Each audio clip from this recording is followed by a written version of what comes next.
Tomato, സവാള, പുതിനയില, കറിവേപ്പില ആരൊക്കെ വേണോ എപ്പോൾ വേണോ ഉണ്ടാക്കാൻ പറ്റിയ നല്ല രസമുള്ളൊരു രസമാണ് കേട്ടോ ഞാൻ വയ്ക്കുന്നത്. 5 മിനിറ്റ് മതി. അതിന് എണ്ണ ഒഴിച്ചു, ഉലുവ പൊട്ടിച്ചു. എൻ്റെ സ്റ്റൈലിലാണ് ഞാൻ ഉണ്ടാക്കുന്നത്.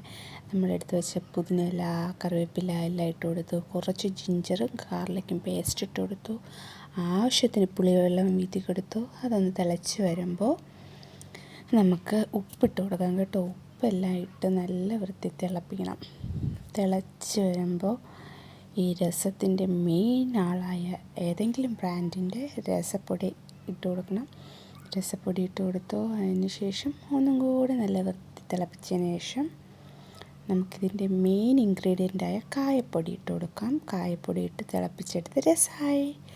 അങ്ങനെ ഞാൻ കുളിച്ചിട്ട് വന്നു. നല്ല ചൂട് ചോറും രസവും ആ തക്കാളിയൊക്കെ രസത്തിൽ നിന്ന് എടുത്ത് ചിക്കൻ തോരനും രസവും കൂടെ കൂട്ടിയൊരു കഴിപ്പുണ്ട്.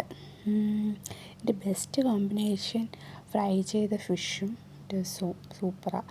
ഞാനും മോളും കൂടെ കഴിച്ചു. മോള് ഫ്രൂട്ട്സിനെ ഇട്ട് കൊടുത്തായിരുന്നു. അങ്ങനെ ഫ്രൂട്ട്സ് കഴിച്ചുകൊണ്ടിരിക്കുക. ഞാൻ കഴിച്ചു നോക്കി, സൂപ്പറാണ്. എത്ര ദിവസം വേണമെങ്കിലും ഈ രസം ഇരിക്കും. രസമായിട്ട് തന്നെ ഇരിക്കും. നല്ല രസമുണ്ട് കേട്ടോ. അപ്പോൾ ഇതേപോലത്തെ റെസിപ്പി വേണമെങ്കിൽ കമൻറ്റ് ചെയ്യ്, ലൈക്ക് ചെയ്യണം ഇഷ്ടപ്പെട്ടാൽ.